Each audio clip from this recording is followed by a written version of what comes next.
This man had 5 minutes to decide if the world would end. It was the night of September 26, 1983.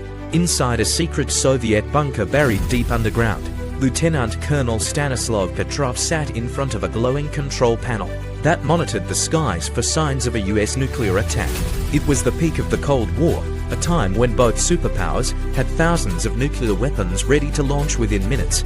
Tension was so high that even a small mistake could destroy the world. Suddenly, just after midnight, the silence inside the control room shattered. Sirens began screaming. A bright red message flashed across the screen. Missile launch detected.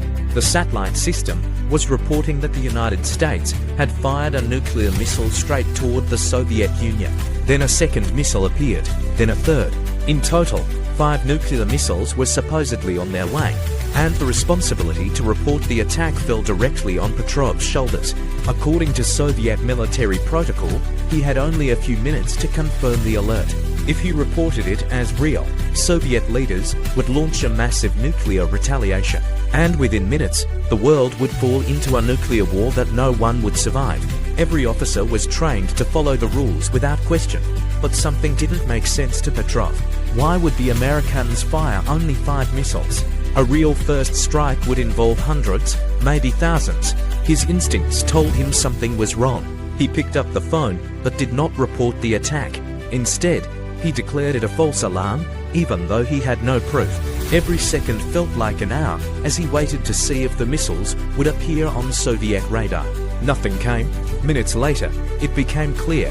The satellites had been fooled by sunlight reflecting off high-altitude clouds. Petrov had been right.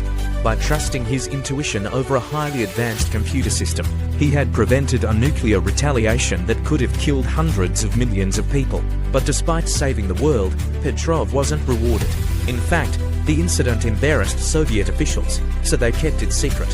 He received no medals, no promotion, and spent the rest of his life in relative obscurity, living quietly in a small apartment. Only years later, after the Soviet Union collapsed, did the world learn the truth. That one calm, thoughtful man, sitting in a bunker in 1983, had made the most important decision in human history. Stanislav Petrov didn't fire a weapon or lead an army.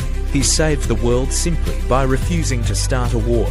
And that is why he is remembered today as the man who saved the world. Subscribe.